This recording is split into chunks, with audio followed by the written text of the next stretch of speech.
Hello மக்களே, welcome to viral cinema. நான் உங்கள் ஜோஷிகா.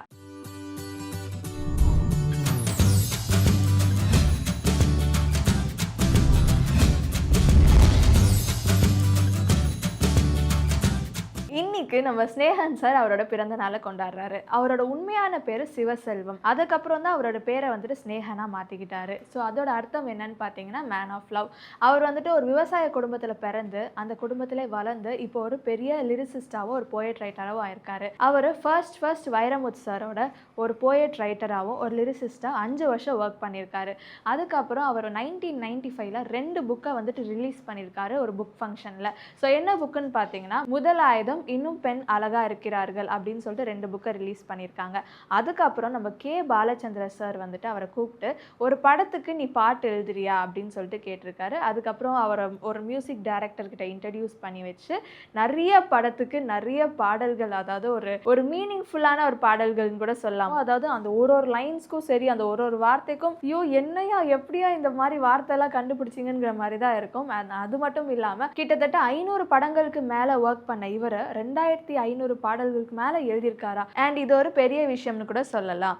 அண்ட் இன்னும் நீங்கள் நிறைய பாடல்கள் நல்லா தத்துவமான லைன்ஸ் எல்லாம் எழுதி எங்களுக்காக நிறைய பாடல்கள் நீங்கள் வந்துட்டு உருவாக்கணும்னு சொல்லிட்டு உங்களுக்கு வாழ்த்துக்கள் தெரிவிச்சுக்கிறேன். ஸோ உங்களுக்கு ஒன்ஸ் அகேன் இனிய பிறந்தநாள் வாழ்த்துக்கள் உங்கள் ஃபேமிலி ஃப்ரெண்ட்ஸ் சார்பாக அண்ட் உங்கள் ஃபேன்ஸ் சார்பாக அண்ட் முக்கியமாக டூரிங் சினிமா சார்பாக இனிய பிறந்தநாள் வாழ்த்துக்கள்.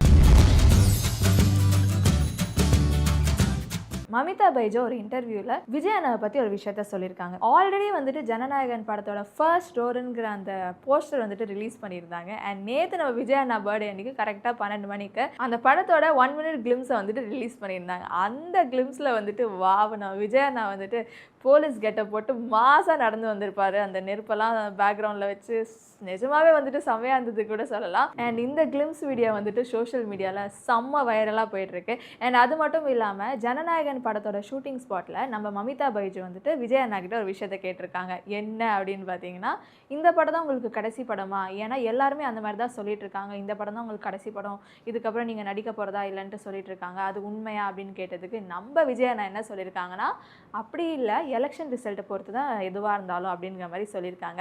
ஸோ இந்த பதிலை கேட்டோன்னே ஐயோ நம்ம விஜய் அண்ணா திருப்பி இன்னொரு படத்தில் நடித்தா நல்லா இருக்குமே அப்படின்னு சொல்லிட்டு ரொம்ப ஆர்வமாக வந்துட்டு எல்லாருமே வெயிட் பண்ணிட்டு இருக்காங்க.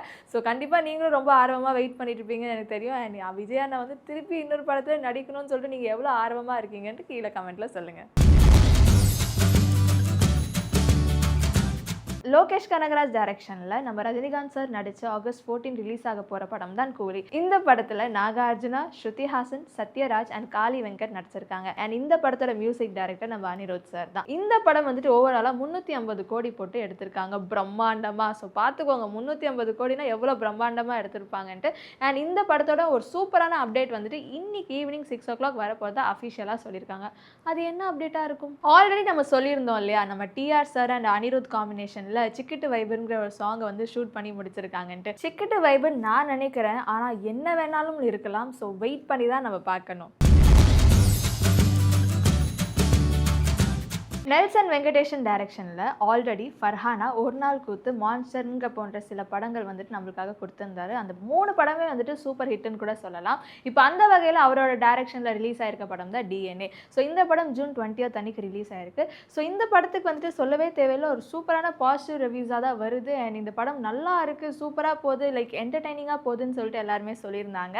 அண்ட் இந்த படத்தில் நம்ம அதர்வாவும் நிமிஷாவும் நடிச்சிருக்காங்க. ஸோ அதர்வாவோட ஆக்டிங்கும் சொல்லவே தேவையில்லை, மாசாக இருக்குது. இந்த படம் வந்துட்டு ரிலீஸ் ஆகி 3 நாள்ல 3.7 கோடி ரூபாய் வசூல் செஞ்சிருக்கு. நம்ம ரவி மோகன் சாருக்கு கராத்தே பாபா ஷூட்டிங் ஸ்பாட்டில் அவருக்கு கேக் கட் பண்ணியிருக்காங்க. ஏன்டா கேக் கட் பண்ணாங்க, அவரோட பர்த்டேன்னு சொல்லிட்டு யோசிச்சா இல்லை, அவர் தமிழ் சினிமாக்குள்ளே வந்து 22 வருஷம் முடியுது. ஸோ அதனால் வந்துட்டு அந்த ஷூட்டிங் ஸ்பாட்டில் கேக் கட் பண்ணி ஜாலியாக செலிப்ரேட் பண்ணியிருக்காங்க. நம்ம ரவி சார் வந்துட்டு ஃபர்ஸ்ட் ஜெயம்ங்கிற படத்தில் நடித்தாங்க. ஸோ அதனால் அவர் பேர் வந்துட்டு ஜெயம் ரவி அப்படின்னு வந்தது. அதாவது ரவி மோகன் சொல்கிறத விட ஜெயம் ரவின்னு சொன்னால் தான் மோஸ்ட்டாக நிறைய பேருக்கு தெரியும்னு கூட சொல்லலாம். ஸோ அப்படி நடித்து உனக்கும் எனக்கும், Santosh Subramaniam, Deepavali, M Kumaran son of Mahalakshmi, Thillalangadi, PS1, PS2, Komali, காதலிக்க நேரமில்லைன்னு சொல்லிட்டு நிறைய சூப்பரான ஒரு என்டர்டைனிங்கான மூவியால் நடித்து நம்மளை ஜாலியாக என்டர்டைன் பண்ணியிருக்காருன்னு கூட சொல்லலாம். ஸோ அவருக்கு 22 வருஷம் கம்ப்ளீட் ஆகி 23வது வருஷம் ஆரம்பிக்குது. ஸோ அவருக்கு டூரிங் சினிமா சார்பாக வாழ்த்துக்கள் தெரிவிச்சுக்கிறோம். கேஜிஎஃப் படம் மூலமா இந்தியா சினிமா ரசிகர்களை கவர்ந்தவர் தான் யஷ். ஸோ அவர் அடுத்த படமா நடிக்கிறது தான் டாக்ஸிக். இந்த படம் வந்துட்டு ஆக்சுவலி ஷூட்டிங் வந்துட்டு பெங்களூர்ல போயிட்டு இருக்கு. அண்ட் இப்போ வந்துட்டு மும்பைக்கு அந்த ஷூட்டிங்கை மாத்திட்டாங்க. ஸோ ஏன்னு பார்த்தீங்கன்னா அவங்க கூட இருக்கிற கோஸ்டார் வந்துட்டு பிரெக்னெண்டா இருக்காங்க. யஷ் கூட நம்ம கயாரா அட்வானி மட்டும் இல்லாம இந்த படத்துல நம்ம லேடி சூப்பர் ஸ்டார் நயன்தாராவும் இந்த படத்துல நடிச்சிருக்காங்க. ஸோ இந்த படத்தோட ஷூட்டிங் வந்துட்டு பெங்களூர்ல இருந்து மும்பைக்கு ஷிஃப்ட் பண்ணியிருக்காங்க. ஸோ ஏன்னு பார்த்தீங்கன்னா நம்ம கியாரா அட்வானி வந்துட்டு பிரெக்னெண்டா இருக்கனால நம்ம யஷ் வந்துட்டு அவங்களுக்கு ரொம்ப சிரமமா இருக்கக்கூடாது, ரொம்ப கஷ்டப்படக்கூடாதுங்கிற காரணத்தினால மும்பைக்கு இந்த ஷூட்டிங்கை சேஞ்ச் பண்ணியிருக்காரு. ஸோ அவர் ஒரு நல்ல ஆக்டரா மட்டும் இல்லாம ஒரு நல்ல மனிதராகவும் இருக்காரு. அடுத்ததா இந்தியா அளவில் டாப் ஹீரோயின்ஸில் ஒருவர் தான் நம்ம ராஷ்மிகா. ஸோ ராஷ்மிகாவுக்கு வந்துட்டு அவங்க ஃபேன்ஸ் மத்தியில் நேஷனல் க்ரஷ் அப்படின்னு சொல்லிட்டு கூப்பிடுவாங்க. ஸோ ராஷ்மிகா வந்துட்டு நிறைய படத்தில் நடித்து ஹிட்டான படங்கள்லாம் நம்மளுக்காக கொடுத்துருக்காங்க. ஸோ அனிமல் வந்துட்டு நேஷனல் லெவலில் வந்துட்டு ஹிட் ஆச்சுன்னு கூட சொல்லலாம்.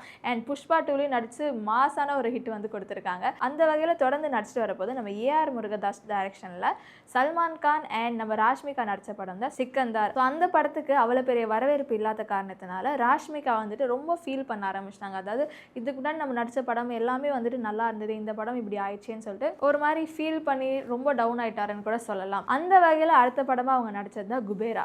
இந்த குபேரா படத்தில் அவங்க நடித்த ரோல் வந்துட்டு செம்மையாக இருக்கிறதாக நிறைய ரிவ்யூஸ், ஒரு பாசிட்டிவ் ரிவ்யூஸில் ராஷ்மிகாவுக்கு வந்ததில் அவங்க திருப்பி ஒரு மாதிரி ஜாலி ஆகிட்டாங்கன்னு கூட சொல்லலாம். அண்ட் அந்த வகையில் எல்லாருக்குமே தெரியும் நம்ம ராஷ்மிகா அண்ட் விஜய் தேவர்கொண்டா ரொம்ப வருஷமாக வந்துட்டு லவ் பண்ணிட்டு வராங்கன்ட்டு.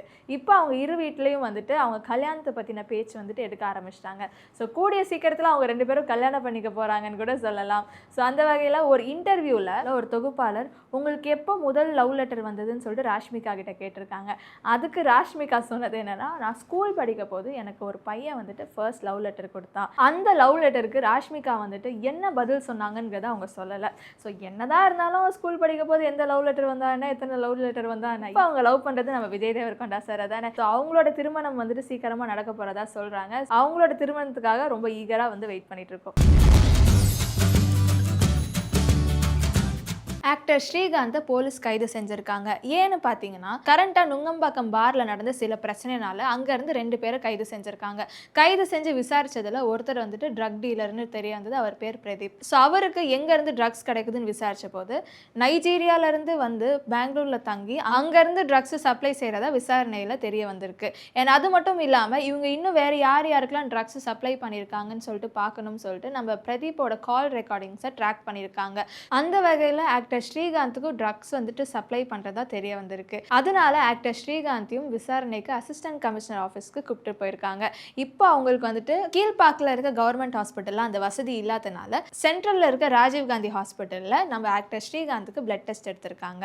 அதன் பிறகு திருப்பி கமிஷனர் ஆஃபீஸ்க்கு கூப்பிட்டு போயிட்டு இப்போ விசாரணையும் நடந்துட்டு இருக்கு. இப்போ அந்த பிளட் டெஸ்டோட ரிசல்ட் வந்ததுக்கு அப்புறம் தான் அவர் ட்ரக்ஸ் எடுத்திருக்காரா இல்லையான்ட்டு நம்மளுக்கு தெரிய வரும்.